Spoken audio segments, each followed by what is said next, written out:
तुलसी जी का यदि स्पर्श हो जाता है, तुलसी जी का नाम कीर्तन किया जाता है, तुलसी जी को प्रणाम किया जाता है, तुलसी जी का वृक्ष लगाया जाता है, तुलसी जी को जल अर्पित किया जाता है और तुलसी दल से नित्य भगवत सेवा की जाए, बहुत जल्दी श्री कृष्ण प्रसन्न हो जाते हैं।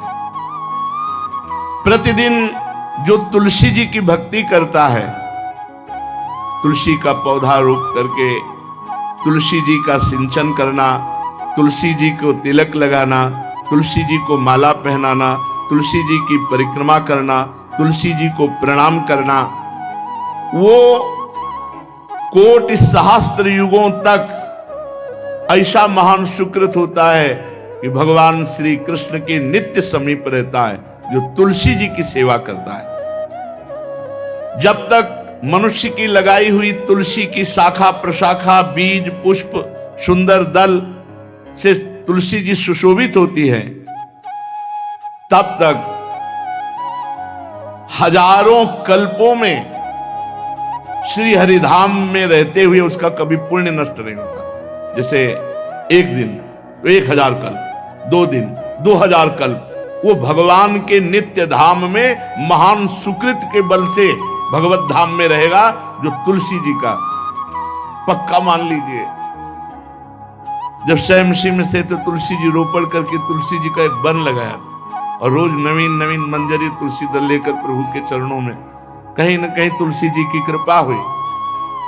वृंदावन, ये वृंदा अधिष्ठात्री देवी वृंदावन की है, इनकी कृपा के बिना। हे चंद्रादने, संपूर्ण पत्रों और पुष्पों को जो उतार करके सम्मान पूर्वक पहले प्रार्थना करनी चाहिए। हे वृंदा देवी, हे तुलसी जी, भगवान श्री हरि की पूजा के लिए या प्रियाजू की पूजा के लिए हम आपके कुछ मंजरी, कुछ दल लेकर के सेवा करना चाहते हैं, आप कृपा करके मुझे दीजिए, और फिर उतार दें। ऐसे नोचना नहीं, बहुत सम्मान से, बहुत प्यार से, तो तुलसी जी प्रसन्न होती हैं। जो मनुष्य तुलसी दल से श्री हरि की पूजा करता है, कोई भी पाप उसका स्पर्श नहीं कर सकता। पूर्व में किया हुआ कोई भी पाप उसको दंड नहीं मिलेगा, जो तुलसी जी की आराधना नित्य करता है। अब इतना जल भी ना चढ़ा दे, तुम्हारे पुण्य हो जाए और तुलसी जी अंतर ध्यान। अनुकूल जल, जैसे मान लो गमले पे हैं तो इतना बड़ा तांबे का रोज उससे चढ़ा, अब भर के लोटा चढ़ा दोगे 2-4 दिन में अंतर ध्यान हो जाएंगे तुलसी जी। बहुत विवेक से जरूरत है, मतलब भारी पुण्य होगा। अब इतना बड़ा लोटा रोज जल चढ़ाओगे तो 2-4 दिन में पीली होके अंतर ध्यान हो जाएंगे। इतना जल, अनुकूल जल चाहिए। एक तांबे का छोटा सा लिया, ऐसे रोज डालो, उसमें कोई फर्क नहीं, और गमला उठाकर धूप में विराजमान करो। सेवा का मतलब क्या है? जो तुलसी जी को जल अर्पित करके तुलसी जी की सेवा करता है, हरि चिंतन करता, कभी कोई पाप उसका स्पर्श नहीं कर सकता। 100 भार सोना, 400 भार चांदी,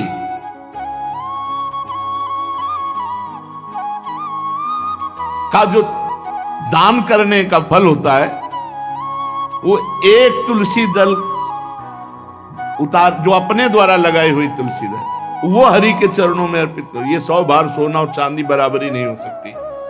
कितना महत्व है। जो रोज तुलसी दल चयन कर, द्वादशी को न चयन करे, द्वादशी को मतलब बहुत बड़ा अपराध लगता है तुलसी दल का, इस मतलब तुलसी के वृक्ष का भी स्पर्श न करे। प्रणाम नमस्कार दूर से, एक भी दल नहीं टूटना चाहिए। द्वादशी को ऐसा हमने महापुरुषों से सुना है कि मंजरी और पत्र उतारना ये ठीक नहीं, बिल्कुल नहीं ठीक है। ब्रह्म हत्या का फल लगता है, अगर जो पाप लगता है अगर कोई द्वादशी को तुलसी चयन, बहुत सावधानी से। जिसके घर में तुलसी का बगीचा होता है, कई पौधे होते हैं, उसको कहीं तीर्थ जाने की जरूरत नहीं, उसका घर तीर्थ है जिसके घर में तुलसी के पौधे हैं। और यमराज कभी उस घर में किसी भी मरने वाले को लेने नहीं आएंगे। जिसके घर में तुलसी, लगा लो भैया तुलसी लगा लो घर में, काहे कोई यमराज को आने दोगे, सबके घर में तुलसी। कितना सुंदर पहले था, घर में आंगन होते थे, आंगन में एक बहुत बड़ा, और फिर उसमें तुलसी जी, और फिर उसमें 2-4 नर्मदेश्वर शालिग्राम ऐसे, और फिर घर का हर व्यक्ति जल चढ़ाना, प्रणाम करना, नमस्कार करना, 4 पर। कितनी पवित्र पद्धतियां हमारी थी। जब रसोई बने पहली गाय के लिए, फिर कुछ पक्षियों के लिए, फिर कोई संत महात्मा, कोई भिक्षु, ऐसा कितना पवित्र व्यवहार। यहाँ जैसे हमने देखा है, ये रसोई बन रही ना, तो धुआं नहीं खत्म होने पाता, वो ही सब अपवित्र किए हुए हैं, राक्षसी बुद्धि आती चली जा रही। तुलसी जी, ये भागवती को वस्तु, हमें लगता है बालकनी तो होती ही, बढ़िया बालकनी में कैसा उठाने धरने वाला स्टैंड लोहे का रखो कि तुलसी जी को विराजमान कर दो। जिसके घर में तुलसी जी विराजमान होती, उसके घर में यमराज कभी नहीं जाते। जो तुलसी जी का सेवन करता है, उसकी सारी कामनाएं तुलसी जी पूर्ण कर देती है। तुलसी जी को लगाना, तुलसी जी का पालन करना, तुलसी जी को सिंचन करना, तुलसी जी का दर्शन करना, तुलसी जी का स्पर्श करना, मनुष्य के द्वारा जो मन, वाणी और शरीर से पाप हो गए, सबको तुलसी महारानी क्षमा कर देती है, दग्ध कर देती है। पुष्कर आदि तीर्थ, गंगा आदि परम पावन नदियां, ये सब जो स्नान आदि, अवगाहन आदि करने का फल देते हैं, वो केवल तुलसी जी घर में विराजमान है, उसको फल मिल जाएगा। कितने बढ़िया। जो तुलसी जी की नवीन मंजरी प्रभु के चरणों में अर्पित करके प्रणाम करता है, वो चाहे कितना भी अपराध किए हो, वो कभी यमपुरी को नहीं देखेगा, कभी यमराज के पास नहीं जाएगा। जो मनुष्य तुलसी काष्ठ का घिसा हुआ चंदन लगाता है, उसके सारे संचित भस्म हो जाते हैं, और क्रियमाण जो वर्तमान, वो कभी उसको बांध नहीं सकते। तुलसी जी का काष्ठ का घिसा हुआ चंदन, जिसके घर में तुलसी की छाया होती है, वहां पितरों को अपने आप कल्याण प्राप्त हो जाता है। जो श्राद्ध करने से लाभ मिलता है पितरों को, घर में तुलसी लगा के, जो तुलसी की छाया, बड़ा वृक्ष, पितरों को तृप्ति मिलती है।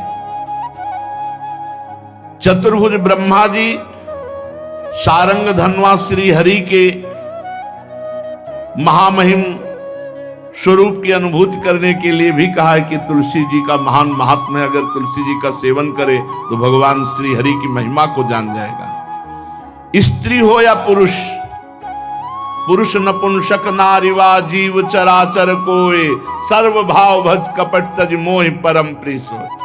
शरीर वर्दी है, हमारी पोशाक है, हम सब एक हैं, आत्मस्वरूप है, कुछ अलग नहीं है। शरीर केवल पांच भौतिक है, तो सबका पांच भौतिक है, उसमें चिन्ह है स्त्री पुरुष के, बस इसके लिए भगवान की आराधना निषेध थोड़ी है। जो स्त्री या पुरुष श्री तुलसी जी के काष्ठ के मन के बना के, जैसे छोटी कंठी या बड़ी माला धारण करता है, श्री कृष्ण उसके बस में हो जाते हैं। यह है तुलसी जी की महिमा। परम सुहाग श्री कृष्ण मिल जाते हैं, और कौन सी भी हमें उपलब्धि चाहिए। हे गोप नंदिनी, तुलसी जी का सेवन करने से श्री कृष्ण वश में हो जाते हैं।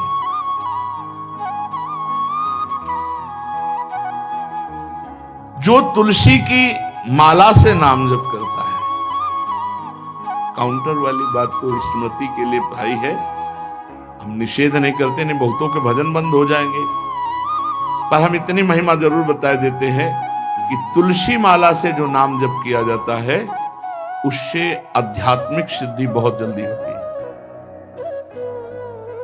गुरुदेव भगवान कहते, जो अंगुलियों से रगड़ होती है मन का से, उसमें आध्यात्मिक ऊर्जा शक्ति तुलसी माला से। प्लास्टिक पर भाई करो, निषेध नहीं कह रहे, बंद हो जाएगा वो भी राधा राधा कहना, वो हमें बंद नहीं करना।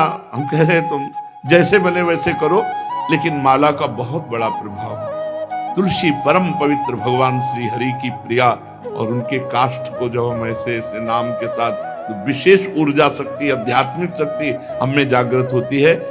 हो सके जिनको ऐसा बन सके तो छोटी एक वो आती है सुमिरनी, उसको रख लो, अपनी जेब में रख लो, उससे करो।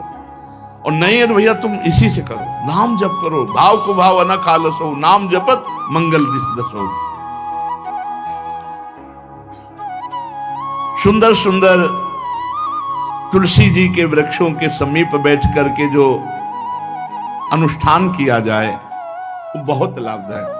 श्रीमद् भागवत का, गोपाल सहस्त्र नाम का कोई भी पाठ तुलसी जी के समीप विराजमान करके किया जाए,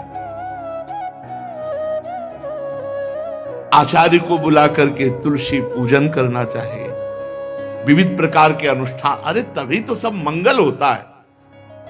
पहले था, हमने देखा है, 4 बजे माताजी दरवाजे के सामने लीपती, रोज का काम। जो पुराने घरों में देहरी के आगे आके 4 बजे लीप करके वहां अपना चौक पूर के दीपक जला, क्या पवित्रताएं थी, क्या मंगल था। जब किसी को निमंत्रण दिया जाता तो सबके पैर धोए जाते थे, सुंदर बिछौना बिछा करके और उसमें बैठकर पत्तल और रज के सकोरा कुल्हड़ ऐसे भोजन पाया। कितना पवित्रता, जो हमारी पूर्व पवित्रता थी, धोती कुर्ता चोटी पवित्रता। अगर बाहर जाए तो पैजामा कुर्ता, ऐसे बहुत पवित्र पोशाकें थी, पवित्र आचरण थे, पवित्र खान पान था। घर में जाओ तो एक पवित्रता, एक किसी भी घर में ऐसा नहीं था कि देव मूर्ति न विराजमान हो, किसी भी घर में ऐसा नहीं था तुलसी जी विराजमान न हो, 1-2 गाय जरूर होती थी, पवित्रता। अब तो बड़ा विचित्र, ये भारतीय गौएं जो श्वेत रंग की, जो अरुण रंग की, जो सींग वाली हैं, वो उनका आप दुग्ध देखिए, दूकर रख दीजिए, स्वर्णिम कांति छाई मिलेगी। ये हमारी भारतीय पद्धति, ये हविष्यान्न, इससे देवताओं का, भगवान का, सबका अभिषेक पूजन होता है। शुद्ध गाय जो हमारी भारतीय है, तीला है उसकी जैसे निकला हुआ, वो भगवान ने सेवा की है। हमारे गोविंद भगवान का नाम ही गोविंद, गौओं के इंद्र। भगवान सुबह से निकल जाते थे, शाम तक गौओं को चराते थे। बड़ा तो किशोरी जी ने श्री तुलसी जी के पूजन की बात, भगवान गोपियों से वादा किए थे कि अब तुम्हें अगली पूर्णिमा को रास, अब रास बिना रासेश्वरी के नहीं हो सकता। लिखा हो चाहे ना लिखा हो, कोई भी विद्वान, कोई भी प्रवक्ता इस बात को बतावे, कहते हैं भागवत में राधा नाम नहीं लिखा है, भागवत राधामय ही है। सांद्रानंद घन प्रेम मूर्ति किशोरी, बिना लाडली जू के कोई रास बता दे कहीं भी, कभी भी, कैसा भी, महारानी जू के बिना रासेश्वरी के रास हो ही नहीं सकता, लिखा हो चाहे ना लिखा हो। क्यों नहीं लिखा? याते श्री सुख प्रगट कियो नहीं, जहां बोले राधा तो समाधि लग जाती हो, यहां 7 दिन में तक्षक काटना है। श्री सुखदेव जी ने महारानी जी बना, हरिराम व्यास जी कह रहे, याते श्री सुख प्रगट कियो नहीं, जानि सार को सार परम धन, राधा नाम आधार। वैसे तो रोज संकेत वन में, पीछे हमने चर्चा की थी, प्रेम सरोवर में प्रियालाल मिलते थे, नंदगांव बरसा। आज लालू ने एक नई लीला रची, गोप देवी लीला है। श्री लालजू महाराज प्रियाजू को रास के लिए उन्होंने सोचा एक बार छलिया रूप रख करके महल में प्रवेश करते हैं, देखते हैं लाडली जू पहचानती है कि नहीं, और कितना प्यार लाडली जू करती है। महाराज तो जो रूप धारण करें तो सभी सुंदर हैं, तो सुंदरता के समुद्र हैं। जब नकबेसर धारण करते ना, अंजन और घूंघट नीलांबर का, महाराज हृदय चूर चूर हो जाए, ऐसे सुंदर है। गोरी किशोरी भी चकोरी है जिनकी, नीलांबर धारण करके, और जिस समय लाली लगा के महाराज अपने राधा पी जी को कभी कभी जब आते हैं तो देखो ऐसा लगता है यार बलिहार है महाराज, जो रूप धारण करते सीधे हृदय पर प्रहार करते हैं। प्रभु ने गोप देवी का रूप धारण किया, गोपांगना का। श्री चरणों में नूपुरों की झनकार, कटी में करधनी जिसमें क्षुद्र घंटिका लगी हुई हैं। अद्भुतम गोपिका रूपम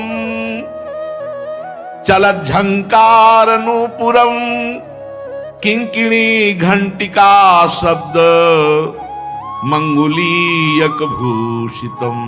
बड़ी दिव्य अंगूठियां धारण किए हुए अंगुलियों पे, कमर में करधनी जो रुंझुन रुंझुन, श्री चरणों में नूपुर और रत्न कंकण केयूर मुक्ताहार विराजितम।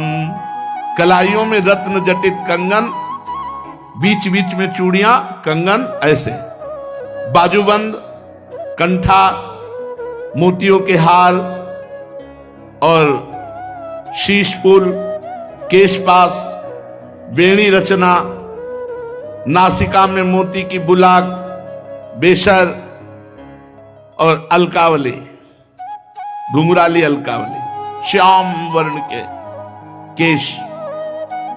ऐसा रूप धारण किया जो देखे मुग्ध हो जाए। श्याम सुंदर को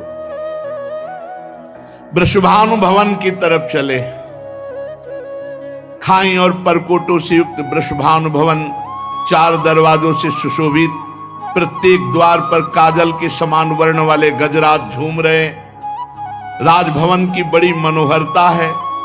उस मंडप प्रांगण में वायु के समान वेग वाले घोड़ों से अंगरक्षक महल की रक्षा करने वाले चारों तरफ दौड़ रहे वृषभानु भवन में।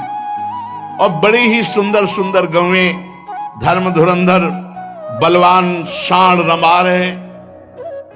बहुत से गोपाल बंशी वेद धारण किए हुए उनको संभाल रहे हैं। वृषभानु जी का भवन क्या है, ऐसा लगता है कि विश्वकर्मा ने पूरी कला कौशल लगा दी। और महारानी जी के लिए भवन के अंदर ही बगीचा, झरना, सरोवर, सब कोटि कोटि सूर्य के समान कांति वाले सुंदर सुंदर मणियां खंभों में जटित हैं, जिससे प्रकाश फैल रहा है। रत्न मंडित आंगन, बहुत से रत्न